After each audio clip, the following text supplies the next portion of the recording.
Hello and welcome to Clergy Chat. In the studio today is Archbishop Jan Viete, who is the German Archbishop of the Ecumenical Order of Christ. Hi Jan and welcome to the studio. Yeah, thank you, Samantha, for having me. By the way, it's a really great show. I love it, and I'm very happy to uh, be on your show today. Thank you very much. Yes, it's very good having you too. Can I ask you my very first question?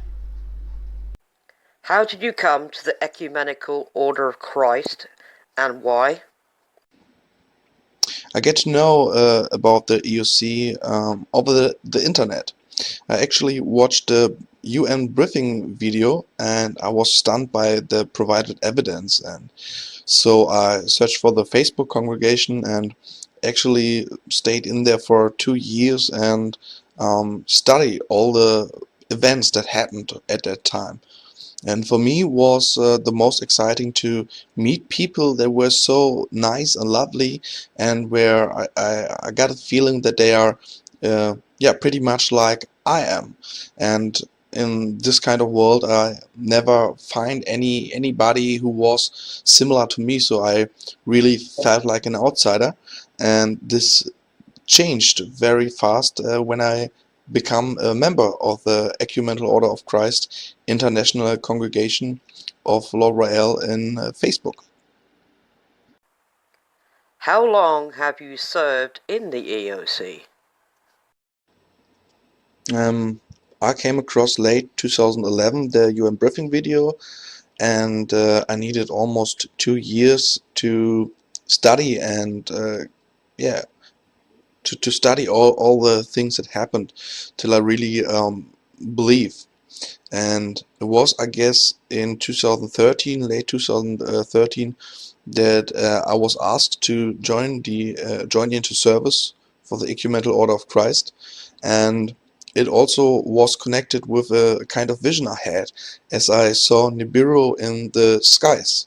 So I knew that this is physically not possible, so it actually has to be a vision. But at this time there was for me nothing to deny anymore, and I decided to join the Ecumenical Order of Christ to serve the returned Christ Lord Rael. What biblical events stand out to you that the people need to know about from the time the Lord arrived?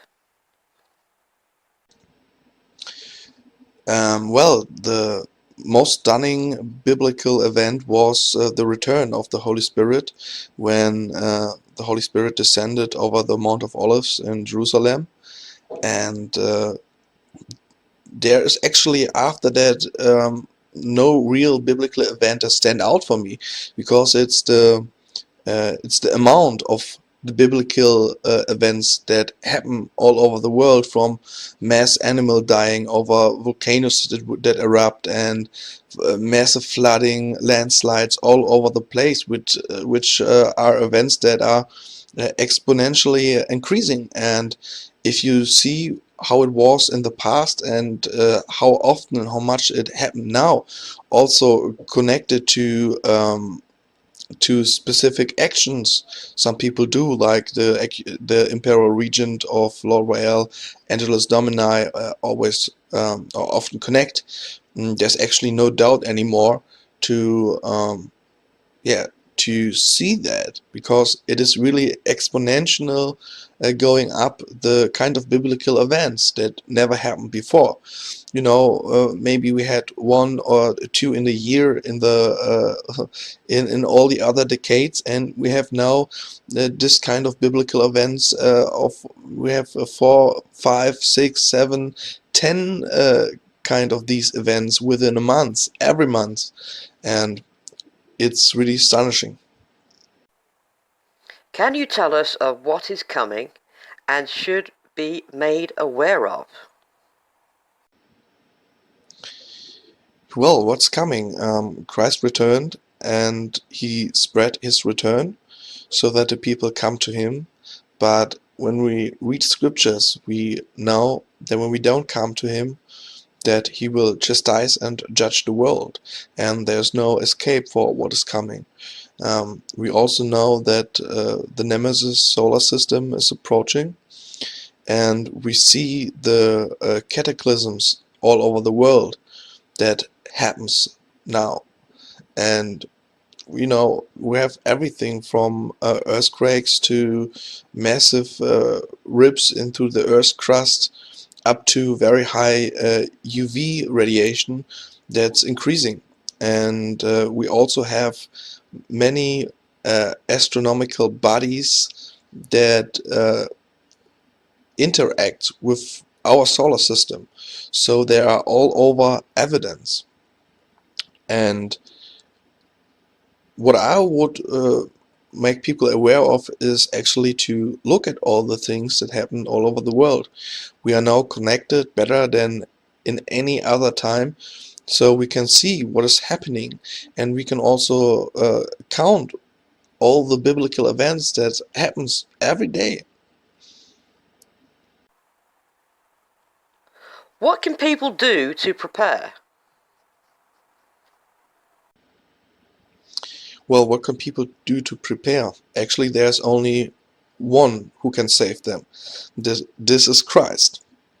So you need to make your freedom with God and come to Christ and follow at least His commandment. That's the only one that He commands us. That is to love God and love each other.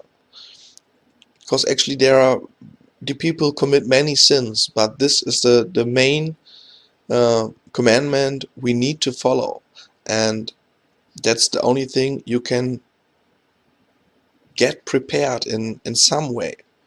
Nobody in this world is perfect. Even I'm not perfect, but to hold this one commandment, to love each other and love God, you do the biggest thing right, because this is the only thing Lord Rael really commands us, and this is the thing to prepare. This is the thing to show your worthiness, to work with. And yeah, I guess that's it. Thank you, Jan. Very interesting answers there. Thank you very much for coming along and answering my questions. You're welcome. Again, thank you for having me. It's a great show, and really pleased to watch it, and I'm glad that you made the time to have me today and that we could talk. So thank you. Thank you for liking my show, Jan. Okay, folks, without further ado, I must end this show, and we will be coming back with some more clergy to answer more questions. In the meantime, whether morning, noon, or night, be safe and be with the Lord. And don't forget, love God, love each other. Bye for now.